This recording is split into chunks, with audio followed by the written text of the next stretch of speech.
Northern Montana Territory, November 1881. The wind carried ice crystals that cut like glass across the high plains.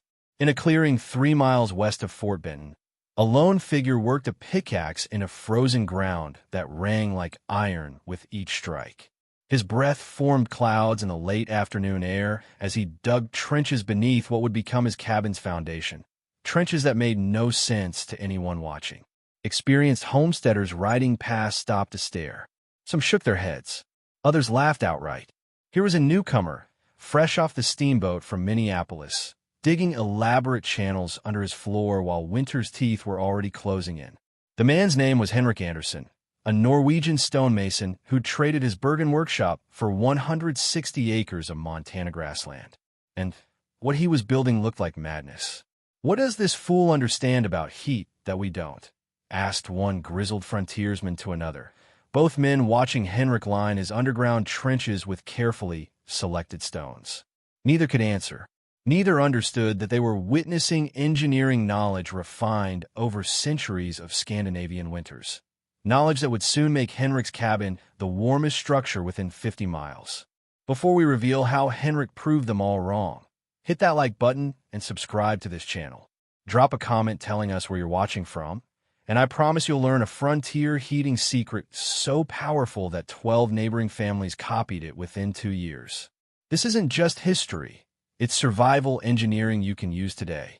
Henrik Anderson arrived in Montana Territory with 3 things that set him apart: a stonemason's precision, a trunk full of Norwegian engineering journals, and an idea so strange that it made him the talk and the joke of the entire Fort Benton settlement. While other homesteaders rushed to build before the killing cold arrived, Henrik spent his first 3 weeks doing something that seemed utterly insane. He dug, not for a well, not for a root cellar, but for an elaborate network of stone-lined channels that would run beneath his entire cabin floor. Trenches 18 inches deep, 12 inches wide, arranged in a serpentine pattern that connected to where his firebox would eventually sit. "That Norwegian's digging his own grave in frozen ground," remarked Samuel Pruitt, a carpenter who'd built 17 cabins in the territory. He stood watching Henrik work, then turned to the small crowd that had gathered. "Man's gonna freeze to death before he even gets walls up." The mockery wasn't just casual conversation, it was relentless. At the Fort Benton supply store, men made bets on how long Henrik would last. 2 weeks after first snow, predicted one. "He'll be begging for a bunk in someone else's cabin by Christmas," said another.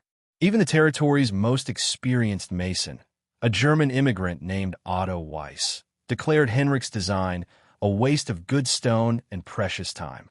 But Henrik kept working. Every morning, he'd climb down into his trenches and continue lining them with sandstone slabs he'd hauled from a quarry 8 miles south.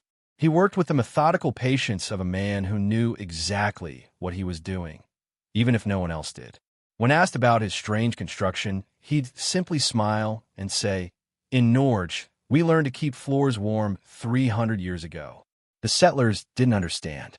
Traditional frontier cabins were built fast, for walls of logs, a stone fireplace on one end, maybe some clay chinking if you were lucky. Heat went straight up and out. Floors stayed brutally cold. You survived by staying close to the fire and wearing every piece of clothing you owned to bed. That was just the way of things. Henrik was proposing something different, something that seemed to defy common sense. And in a place where winter could kill you in hours, common sense was all that stood between survival and death. What Henrik was building had a name in Norwegian: Varmeslange, the heat snake. But the principle was older than Norway itself, stretching back to Roman hypocausts and Korean ondal systems. It was radiant floor heating, refined for frontier conditions, built with materials any homesteader could find. Here's how it worked. Henrik's firebox sat at the cabin's northeast corner, built from firebrick he'd special ordered from St. Louis. But unlike a traditional fireplace where hot air and smoke went straight up the chimney, Henrik's design forced the heat on a journey. The firebox connected to his underground channels through a carefully angled stone throat that dropped below floor level. Hot gases from the fire, superheated air, and smoke reaching temperatures of 400 degrees Fahrenheit to 600 degrees Fahrenheit were pulled downward by draft pressure, then traveled through the serpentine stone channels running beneath the entire cabin floor. These weren't simple trenches. Henrik had lined them with sandstone slabs, fitted so precisely that mortar barely showed between joints. Sandstone was critical. Its thermal mass properties meant it absorbed heat slowly and released it even slower. The channels ran in a winding pattern, covering roughly 80% of the cabin's 240 square feet of floor space. Each channel measured 12 inches wide and 18 inches deep, with walls 3 inches thick. By Henrik's calculation, he'd installed approximately 2,400 pounds of sandstone beneath his floor, 2,400 pounds of heat battery that would store thermal energy for hours after the fire died down. After traveling through 42 feet of underground stone channels, the cooled smoke finally reached a traditional chimney at the cabin's southwest corner, 40 feet away from the firebox.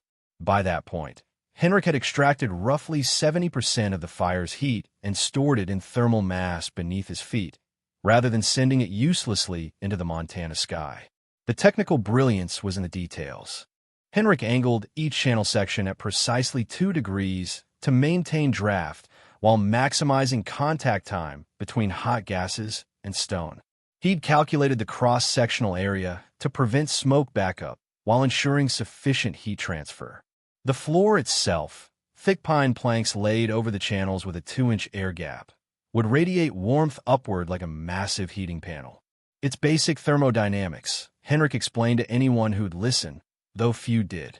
Convection pulls heat through the channels. Stone mass stores it.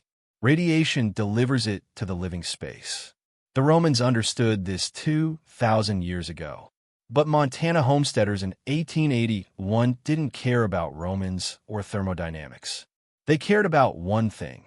Would it work when 40 below cold came howling across the plains? Otto Weiss stood at the edge of Henrik's construction site on a gray November morning, watching the Norwegian fit the final sandstone slabs into his underground channels. Otto had built stone structures across 3 territories. He'd laid foundations that held up hotels and church steeples. And what he saw before him violated every principle of safe chimney construction he'd ever learned. "You're creating a death trap," Otto said flatly. His accent was thick, his expression grave. "Hot gases need to rise quickly and escape. What you're doing, forcing smoke to travel horizontally, underground, it'll create backdraft. Carbon monoxide will fill your cabin. You'll die in your sleep." Other builders echoed Otto's warnings. James McAllister, who'd constructed the Fort Benton schoolhouse, examined Henrik's design and shook his head in disbelief. That firebox throat drops downward against natural draft? The smoke will pour back into your cabin the moment you light that fire. I've seen men killed by bad chimney design. This is the worst I've ever encountered. The criticism became a chorus. Experienced frontiersmen lined up to explain why Henrik's system couldn't possibly work. The physics were wrong. The draft would fail. The stone channels would crack from thermal stress. The floor would catch fire. The whole cabin would fill with deadly smoke. In 20 years of building in cold country, I've never seen anyone try to run a chimney underground, declared Samuel Pruitt at the Fort Benton Saloon, addressing a crowd of homesteaders. There's a reason for that. It's because it's stupid. Fire and smoke rise. They don't travel sideways through tunnels like some kind of prairie dog. Even the settlement's doctor, a practical man named Howard Finch, weighed in. "I've treated men for smoke inhalation and carbon monoxide poisoning. What Mr. Anderson is building will create a toxic environment.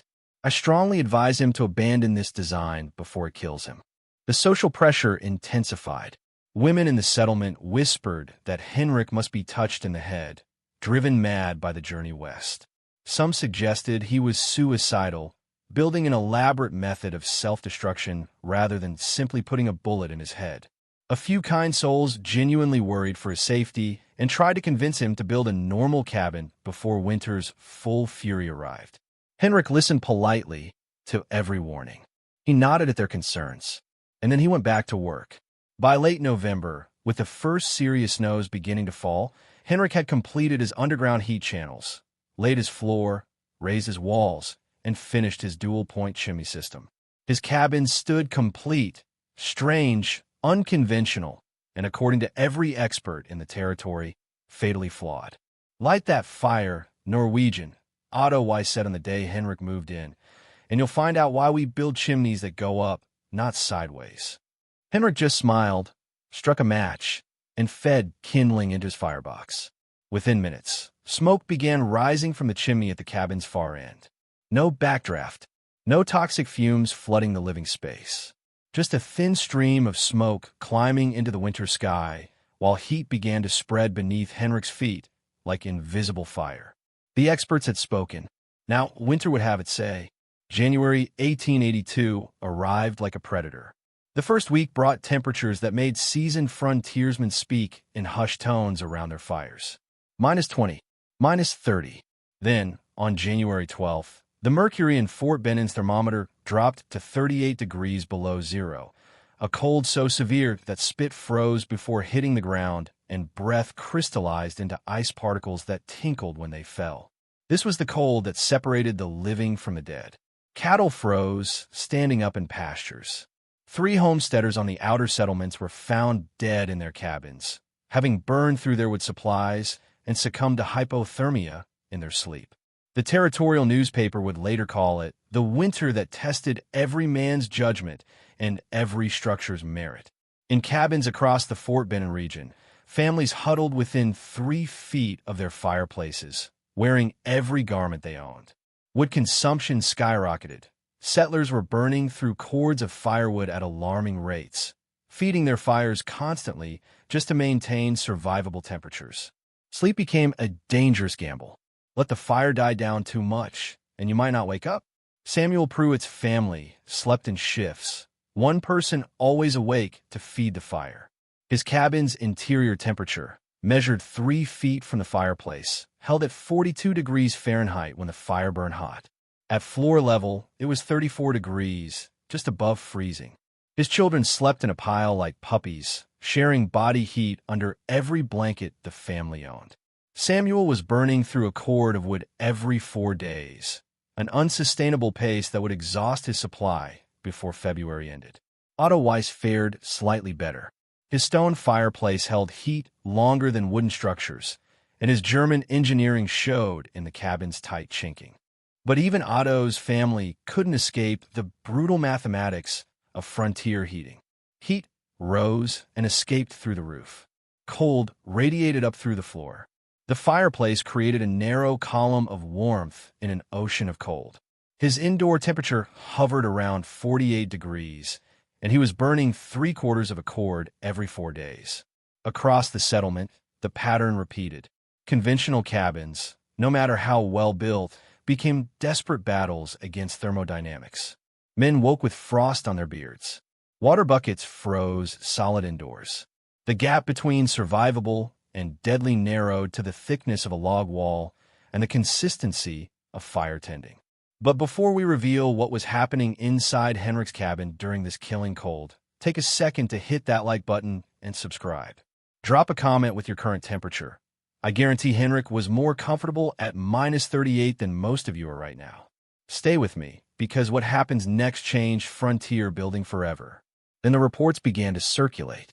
Strange reports. Impossible reports. Travelers passing Henrik Anderson's cabin saw smoke rising from his chimney. Yes, but not the thick, constant plume of a fire being desperately fed. Instead, a thin, steady stream, as if his fire was just banking along. Comfortable. A trapper named William Foster stopped at Henrik's door on January 14th, seeking shelter during a supply run.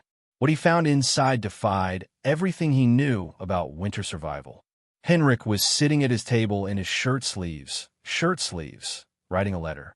No coat, no blankets wrapped around his shoulders. The cabin felt warm. Not fire-warmed, not huddle-close to survive warm, but genuinely, impossibly comfortable. "How many cords you burning a week?" Foster asked, suspicion and wonder mixing in his voice. Henrik looked up from his letter and smiled. "I lit the morning fire 4 hours ago. I'll light another before bed." "That's it." Foster stared. 4 hours ago. The cabin should be freezing by now. He glanced at the firebox. Just a modest bed of coals. nothing like the roaring infernos his neighbors were maintaining. Then Foster noticed something else. The floor beneath his boots wasn't cold. It was warm, radiantly, noticeably warm. "Touch the floor," Henrik said quietly. That's where the fire went. Word of William Foster's visit spread like wildfire through the settlement, but words weren't enough. The claims seemed too extraordinary. A cabin staying warm for hours after the fire died down? A floor that radiated heat? It had to be exaggeration, frontier tall tales, or wishful thinking. Otto Weiss decided to see for himself. On January 18th, he arrived at Henrik's cabin carrying a mercury thermometer, a precision instrument he'd brought from St. Louis, accurate to within 1 degree. He also brought Samuel Pruitt and James McAllister, 3 experienced builders, men who'd publicly predicted Henrik's design would fail, now standing at his door demanding proof. Henrik welcomed them in. The interior temperature, measured at the cabin's center point, read 68 degrees Fahrenheit. The men checked the thermometer twice, certain it was broken. Outside, it was minus 31. Inside Henrik's cabin, it was room temperature, the kind of warmth you'd expect in a St. Louis parlor in autumn, not a Montana cabin in the worst cold snap in territorial history. But the floor temperature was what made Otto's hands shake as he held the thermometer. 64 degrees. The wooden planks beneath their feet were 64 degrees Fahrenheit, warmer than the interior of Samuel Pruitt's cabin, even with a roaring fire going. "Measure the floor in Samuel's cabin right now," Henrik said quietly, "and tell me what you get." They already knew. In conventional cabins, floor temperatures during deep cold hovered between 28 and 34 degrees, at or below freezing.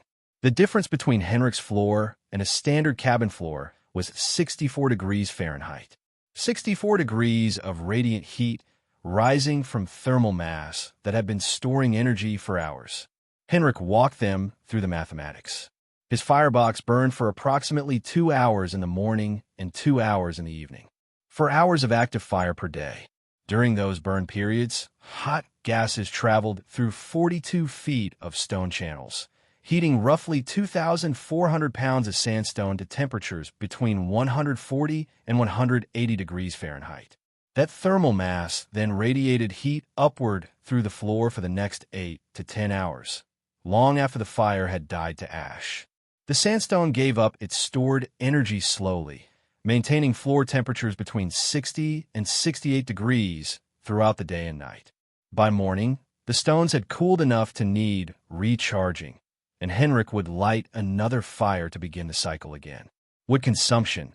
Henrik was burning approximately 1/3 of a cord every 4 days. Samuel Pruitt, by comparison, was burning a full cord in the same period. Henrik's system was delivering comparable interior comfort while consuming 67% less fuel, a difference that meant survival versus running out of wood in February. The thermal efficiency was even more dramatic than the raw numbers suggested. In conventional cabins, approximately 80% of the fire's heat went straight up the chimney, warming nothing but the Montana sky. Henrik's system captured 70 to 75% of that heat, storing it in stone and releasing it gradually. He'd essentially turned his cabin floor into a massive, slow-release heating panel. James McAllister knelt and placed his palm flat against the floor. The warmth soaked into his hand, steady, even gentle, nothing like the harsh, face-burning heat of standing close to a fireplace. This was the kind of warmth that kept cold from ever settling into your bones, the kind that let you sleep soundly instead of waking every 2 hours to feed the fire. The draft works because of the 2-degree angle in each channel section, Henrik explained, showing them his original drawings. Too steep and the gases move too fast to transfer heat. Too shallow and you lose draft pressure. 2 degrees gives you 6 to 8 minutes of contact time between superheated air and stone, enough to extract maximum thermal energy before the smoke reaches the exit chimney. Otto Weiss, the man who'd called Henrik's design a death trap, stood silent for a long moment. Then he asked the question that mattered. "Can you show me how to build this?" By late February 1882, Henrik Anderson's cabin had become a destination. Homesteaders traveled through brutal cold to see the Norwegians' impossible floor, to place their hands on wood that stayed warm through the night, to understand how a man could live in shirt sleeves while they shivered under blankets. Henrik welcomed them all. He shared his drawings freely, explained the physics patiently, and helped calculate channel dimensions for different cabin sizes. He didn't charge for consultation. Survival knowledge, he believed, should never be hoarded. The first convert was Otto Weiss. The German mason publicly apologized for calling Henrik a fool, then spent 3 days studying the channel system's construction. By March, when the killing cold finally loosened its grip, Otto had begun excavating beneath his own cabin floor. He modified Henrik's design slightly, using limestone instead of sandstone, more abundant in his area, nearly as effective for thermal mass. Samuel Pruitt came next. His family had nearly exhausted their wood supply during the January cold snap, a near disaster that had terrified him into action. He approached Henrik with humility, admitting he'd been wrong, asking for help. Henrik spent a week at Samuel's homestead, supervising the installation of what they were now calling Anderson channels beneath an expanded cabin floor. The technique spread organically, cabin by cabin, family by family. Some builders created variations. A Swedish immigrant named Magnus Lindholm ran his channels in a spiral pattern rather than serpentine, claiming it improved heat distribution. A Scottish stonemason incorporated a small water reservoir above the channels, creating a system that provided both floor heat and warm water for washing. By winter 1882 to 1883, 12 cabins within a 30-mile radius of Fort Benning had integrated underground heat channels into their designs. By the winter of 1883 to 1884, that number had grown to 27. The systems varied in sophistication. Some were simple, single-channel designs, others elaborate multi-path networks, but all shared Henrik's core insight: capture the heat before it escapes, store it in mass, release it slowly from below.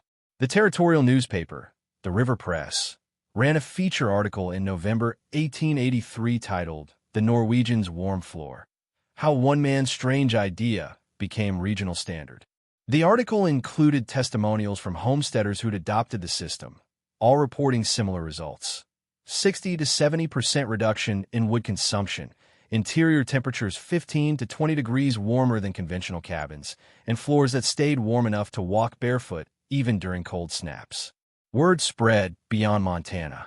A builder from Wyoming Territory visited Henrik in spring of 1884, studied the system for a month, then returned home to implement it in high-altitude homesteads where heating efficiency meant the difference between making it through winter or abandoning the claim. Letters arrived from the Dakota Territory, from Saskatchewan, from Colorado, all asking for specifications, drawings, advice. Henrik answered every letter. He trained apprentices who traveled to other settlements. He refined his designs based on feedback from dozens of implementations, learning which stone types worked best in different climates, which channel geometries optimized for different wood types, how to adapt the system for larger structures. By 1885, an estimated 63 cabins across 4 territories had incorporated variations of Henrik's underground heat channels. The Anderson floor had become part of the frontier builder's vocabulary, not an experimental oddity, but a proven technique that smart homesteaders implemented when fuel efficiency and winter survival mattered. The experts who'd mocked him were now building the very systems they called impossible. The Norwegian fool had become the Norwegian master, the man who'd understood something fundamental that experience had blinded others to. Heat doesn't have to rise straight up and escape. With the right design, you can make it work for you, storing itself in stone and earth, radiating upward through the floor where people actually live. What had started as one man's strange obsession with underground trenches had become a quiet revolution in frontier heating. Proof that innovation often comes not from the experienced, but from those willing to think differently and dig deeper. Henrik Anderson died in 1904 at the age of 67, in the same cabin where he'd proven the experts wrong 23 years earlier. The floor beneath his deathbed was warmed by the same stone channels he'd dug with a pickaxe in frozen ground while his neighbors laughed. By the time of his death, Variations of his heating system were operating in over 200 structures across the Northwestern Territories. But Henrik's story is about more than one man's triumph over skepticism. It's about what we lose when we mistake tradition for primitiveness, when we confuse experience with wisdom, when we assume that newer always means better and older always means obsolete. The underground heat channels that seemed so radical in 1881 Montana weren't new at all. The Romans had built hypocaust systems, heated floors using similar principles, 2,000 years earlier. Korean homes had employed ondol floor heating since the Three Kingdoms period, around 37 BC. Norwegian and Swedish builders had refined radiant floor systems for centuries, adapting ancient knowledge to Scandinavian cold. Henrik didn't invent the concept. He simply remembered what the American frontier had forgotten. The experts who mocked him weren't stupid men. Otto Weiss was a skilled mason. Samuel Pruitt had built sound structures that sheltered families through hard winters. James McAllister's schoolhouse still stands today. These were competent, experienced builders. Their mistake wasn't lack of skill. It was the assumption that their experience represented the totality of possible knowledge. They'd built so many cabins the conventional way that the conventional way became the only way they could imagine. When Henrik proposed something different, they didn't evaluate it on its technical merits. They rejected it because it didn't match their existing framework. The unfamiliar became the impossible. The untried became the foolish. This pattern repeats across history. Indigenous peoples' control burns were dismissed as destructive until we understood fire ecology. Traditional fermentation techniques were called unsanitary until we discovered probiotics.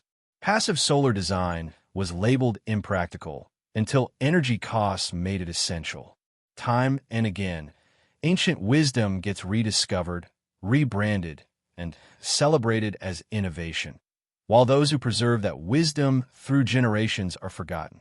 Henrik's warm floor teaches us humility. It reminds us that the person digging strange trenches might understand something profound, that the immigrant bringing old country methods might be bringing solutions we desperately need, that dismissing traditional knowledge as primitive often reveals not their ignorance, but ours. The frontiersmen who burned a cord of wood every 4 days weren't foolish. They were doing the best they could with what they knew. But they could have learned from Henrik earlier if they'd been willing to question their assumptions, to consider that someone from elsewhere might have solved problems they were still struggling with. Today, we're rediscovering radiant floor heating as if it's cutting-edge technology. We install electric or hydronic systems beneath our floors, market them as modern comfort innovations, and congratulate ourselves on our sophistication. Meanwhile, the principle is the same one Henrik used in 1881, which Korean builders used 2,000 years before that. The technology changes. The physics doesn't. The lesson isn't just about heating systems. It's about how we approach knowledge itself. Do we assume that what we don't know must not be worth knowing? Do we dismiss unfamiliar techniques because they weren't taught in our training? Do we confuse our personal experience with universal truth? Henrik succeeded because he came to Montana without those assumptions. He'd learned his craft in a country where winter could kill you if your heating failed, where fuel efficiency wasn't optional, where builders had spent generations solving the exact problems American frontiersmen were facing. He brought that accumulated wisdom with him and was called a fool for it. But the stones beneath his cabin floor didn't care about mockery or cultural bias. They obeyed the laws of thermodynamics. They absorbed heat, stored it, released it slowly. They kept his floor 64 degrees warmer than his neighbors' floors because physics works the same in Norway as it does in Montana, the same in ancient Rome as in modern America. The warmest cabin in the Montana Territory during the winter of 1882 belonged to the man everyone thought was crazy. The most fuel-efficient system was designed by the newcomer everyone assumed knew nothing.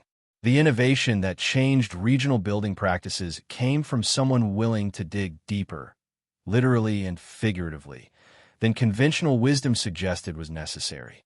So the next time you encounter an idea that seems strange, a technique that appears primitive, a person doing something in a way you've never seen before, pause before dismissing it. Ask questions. Consider that thousands of years of human problem-solving might have produced solutions you simply haven't encountered yet. Remember Henrik, digging his underground channels while experienced builders laughed. Because sometimes the warmest path forward is the one that goes beneath our feet, stored in the ancient wisdom we're standing on. If this story changed how you think about traditional knowledge and frontier engineering, smash that like button and subscribe for more forgotten survival wisdom. Drop a comment telling us, what's one old technique you think deserves to be remembered? Let's learn from each other. And remember, the experts aren't always right. Sometimes the fool digging trenches in November knows exactly what he's doing.